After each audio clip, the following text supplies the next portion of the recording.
प्यारे बच्चों, आज हम संधि का अध्ययन करने वाले हैं। तो करते संधि का अध्ययन, बने रहिए मेरे साथ। देखते हैं संधि। संधि अब संधि को दो प्रकार से लिखा जाता है। संधि को एक तो ऐसे लिखते हैं अनुस्वार लगा के, और संधि को एक और तरीके से लिखते हैं आधा नहीं लगाकर। दो प्रकार से लिखा जाता है संधि को।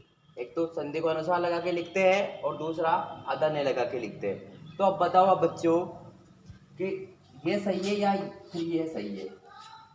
अब ये संधि सही है तो क्यों सही है, और ये गलत है तो क्यों गलत है, ये सही है तो क्यों सही है, ये हमें कारण पता होना चाहिए।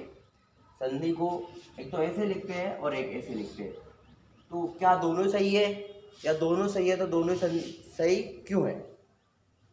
तो देखते हैं। इसमें एक नियम है। क्या नियम है? यदि पहले पद का आखिरी वर्ण कहीं पर भी आधा में हो और आधा में के बाद में वर्गीय वर्ण हो, वर्गीय वर्ण, वर्गीय वर्ण, वर्गीय व्यंजन या वर्गीय वर्ण। अब वर्गीय वर्ण कौन से होते हैं? 5 वर्ग होते हैं। क वर्ग, च वर्ग, ट वर्ग, ट वर्ग, पे वर्ग। क वर्ग का पहला वर्ण, च वर्ग का पहला वर्ण, ट वर्ग का पहला वर्ण, ट वर्ग का पहला वर्ण, पे वर्ग का पहला वर्ण।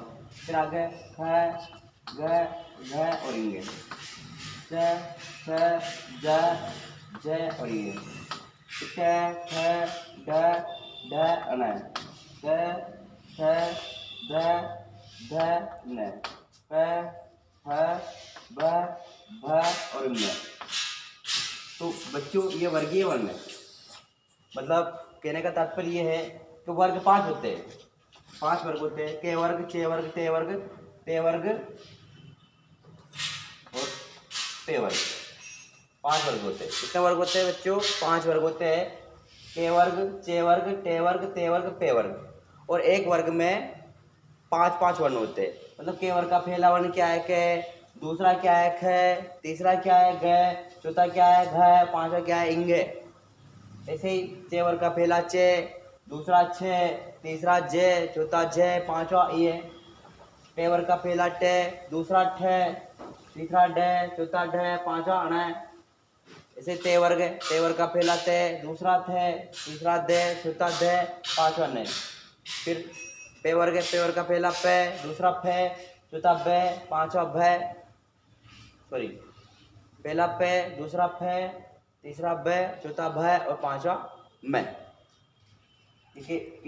सभी वर्ग का पहला वर्ण है, ये दूसरा है, ये तीसरा है, ये चौथा है और ये पांचवा है।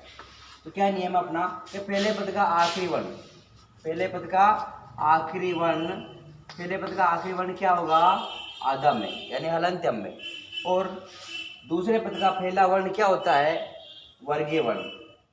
यदि पहले पद के आखिरी वर्ण में आधा में हो और उसके बाद वर्गीय व्यंजन हो तो आधा में को हटा के या तो अपना अनुस्वार कर सकते हैं। क्या कर सकते हैं? अनुस्वार। आधा में के बाद में वर्गीय व्यंजन हो, यानी कैसे लेके मैं तक कोई भी वर्ण आता है तो फिर आधा में को हटा के या तो अनुस्वार कर सकते हैं अपन, या फिर क्या लिखता हूं, सामने वाले वर्ण का पांचवा वर्ण कर सकते हैं। सामने वाले वर्ण का पंचम वर्ण, पंचम वर्ण। देखो पहले पद का आखिरी वर्ण में यदि आधा में हो और आधा में के बाद में कैसे लेके मैं तक कोई भी वर्ण आता है तो फिर आधा में को हटा के या तो अनुस्वार कर सकते हैं अपन, आधा में को हटा के या तो अनुस्वार कर सकते हैं, यानी आधा में के स्थान पर बिंदी लगा सकते हैं अपन। और या फिर सामने वाले वर्ण का पंचम वर्ण कर सकते हैं। पंचम मतलब पांचवा, पांचवा वर्ण। आधा में के स्थान पर या तो सामने वाले वर्ण का पांचवा वर्ण कर दो या फिर अनुस्वार कर दो, दोनों ही सही रहेगा। तो जैसे संधि का विच्छेद करेंगे अपन तो क्या बनेगा? सम प्लस दी बनेगा, सम प्लस दी। यानी संधि का निर्माण कैसे हुआ? सम उपसर्ग प्लस दी धातु से हुआ। सम उपसर्ग प्लस दी धातु से हुआ तो ये से हो गया, है ना। अब पहले पद का आखिरी वर्ण क्या आ रहा है, पहले पद का अंतिम वर्ण अदम है, अदम है के बाद में क्या आ रहा है, धे धनुष वाला आ रहा है, धे धनुष वाला मतलब ये ते वर्ग का चौथा वर्ण है, मतलब ते वर्ग है। अब ते वर्ग है तो अदम है के स्थान पर सामने वाले वर्ण का पांचवा वर्ण कर सकते हैं अपन, या फिर अनुस्वार कर सकते हैं।